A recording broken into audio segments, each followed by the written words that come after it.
Hello, everyone. Thank you for sticking with us. I know it's pretty warm in here, and the bar is calling. I'm hoping that we can keep it brief. Very excited. Cool. Let's do this. All right. Thanks for sticking around despite the sauna-like temperatures. My name is Bischoff. I'm the CEO of Sovereign Nature Initiative. And I'm Adriana, COO at Moonsama. And we are here to talk about our successful partnership bringing real-life ecodata onto Web3 and into gaming. So at Sovereign Nature Initiative, since 2020, we've been working at the intersection of ecology, economy, and technology. And in our world, nature is actually the most groundbreaking technology. And at Moonsama, as you've just heard, we like to help businesses make the most out of NFTs and really unlock the true potential. And this is a perfect use case. So we've been working on a model to bring ecodata into gaming. And this is what we're going to tell you. Yeah, so let's start off with asking some big questions. What if nature owned itself? What if it controlled its value? And what if it generated revenue by staying wild and free? So these are some of the questions and provocations that were asked when they really became the inspiration for founding Sovereign Nature Initiative. And our current project that you're going to be hearing about now is really about bringing that to the next step and gamifying and bringing ecological data into the Web3 space to benefit nature itself. So we call it the Play to Conserve revolution. It's a very bold idea, it's new, and it works, and we're here to prove it to you. Sorry. No, go ahead. It's you.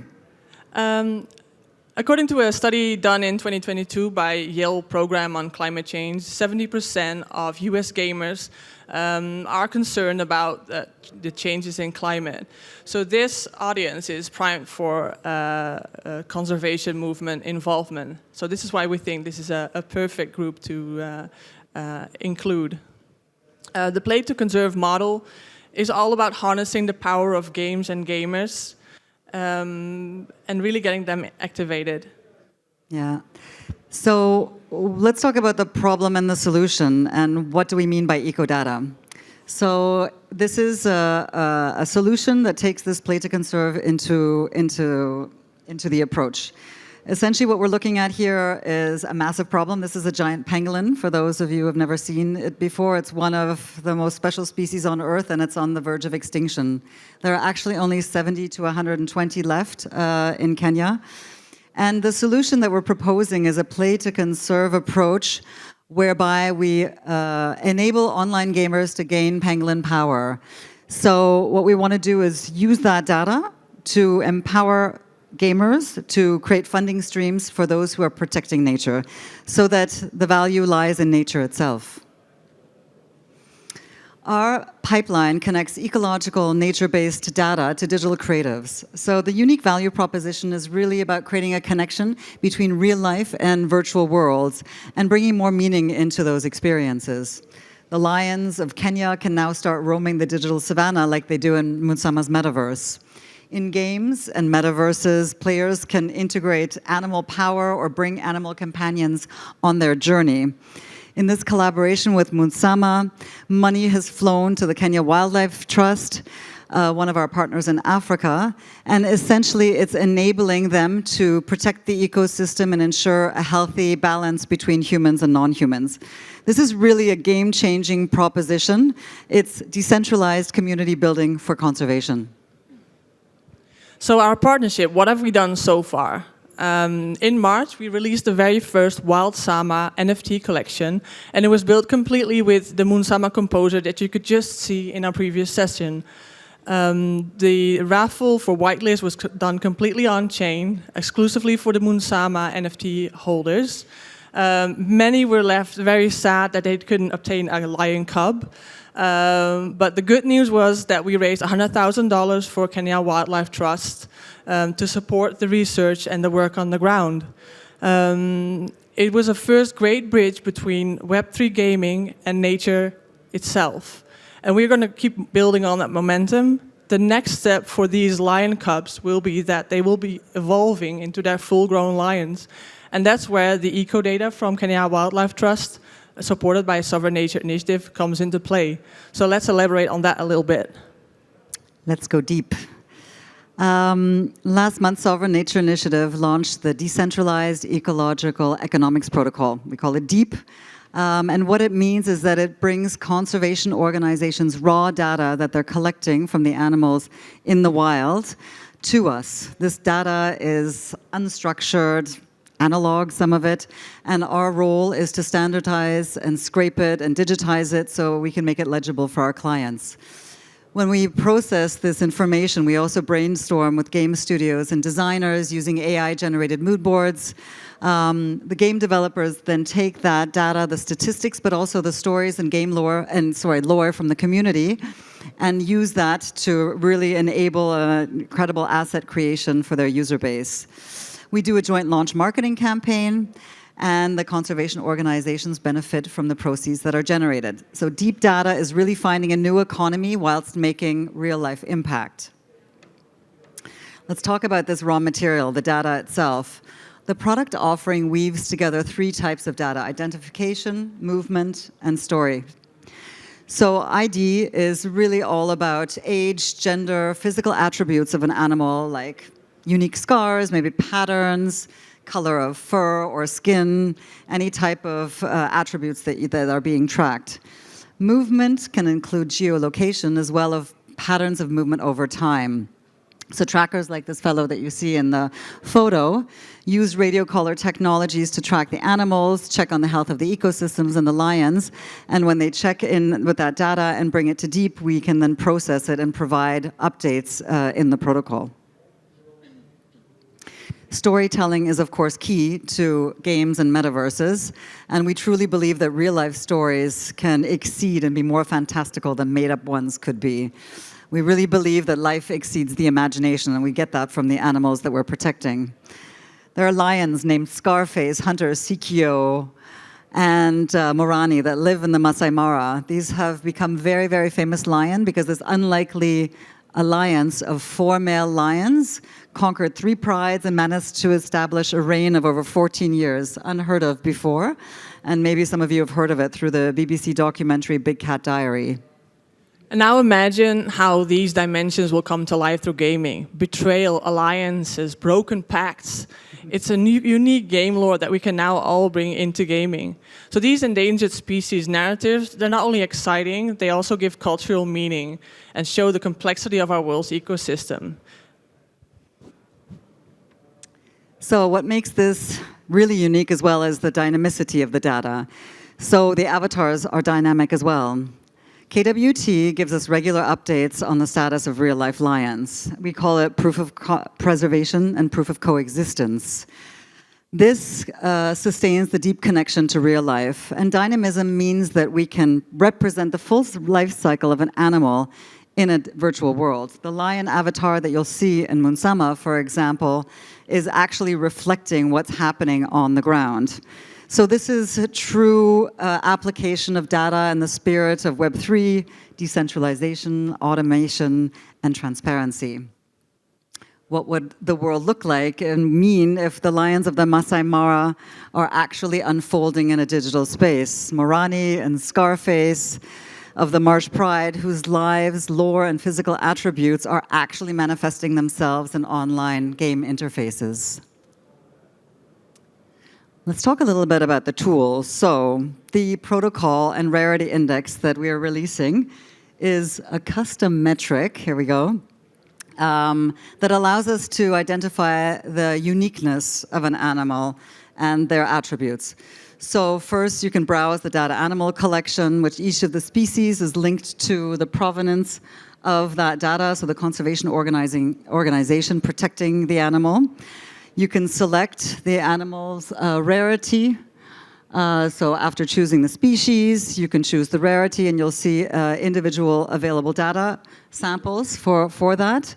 The catalog, within that, you can click on uncommon, common, rare, or mythical traits. And there you see the sample size going down. So we're really honing in on the animals that are most rare, the ones that are being tracked.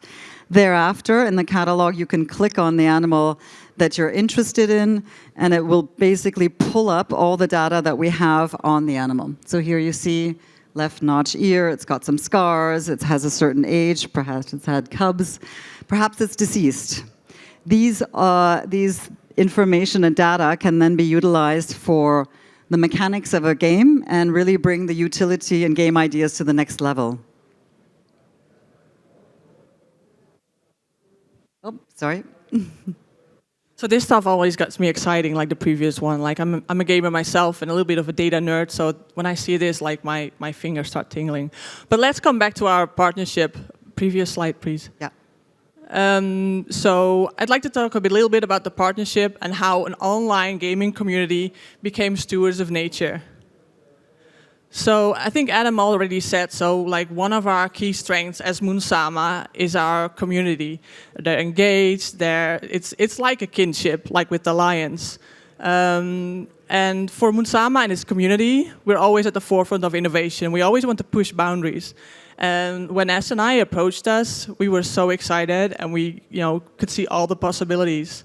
And the current current NFT cup holders can't wait to take their lions on an adventure. So I just want to show a little bit of what we're working on. It's still very early, but this is what's coming. So you've been hearing a lot about the pipeline for ecodata, but how does it work from a gamer developer's perspective, and how does it work for the gamers themselves? And why is this collection already so successful and making so much noise in the NFT world? By the way, I just want to say, I really love how they look. We hired talent from Ubisoft and Disney and to make these majestic animals come to life, and we couldn't be happier. So this is our first, we spent some time, we weren't at the party, we were hanging out in the metaverse with our cub lions and having a lot of fun, actually. So here you see how our NFTs that are on OpenSea and within Polkadot actually made it into the metaverse, and we could just walk around and have fun together. So once these lions evolve into their full-grown counterparts, that's when you can also follow their stories, what they've been up to, and see how they evolve. We are also, for the people that weren't lucky enough to get a cub NFT, we're working on an interactive map showing all the prides that we've been mapped out from Sovereign Nature Initiative. Now, the locations are all fictive because we don't want people to go out to Africa and hunt the lions, because you get a real cool lion if it's ancestral.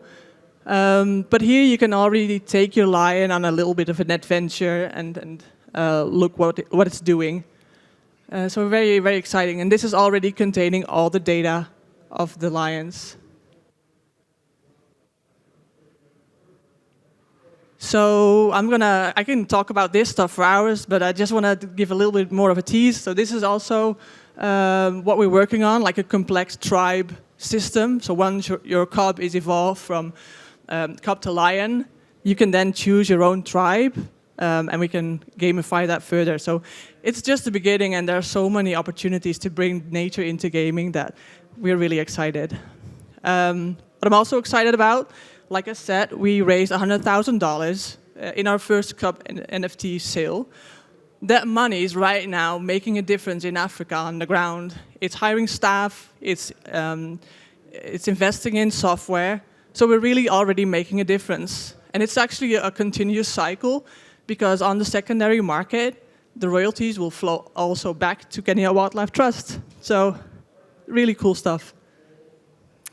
And Adriana just mentioned the impact on the community. It's essential for us to be working with community-led initiatives. Our head of partnerships works with those organizations on the ground at a granular level, ensuring that the data provided is meaningful, accurate, and reliable.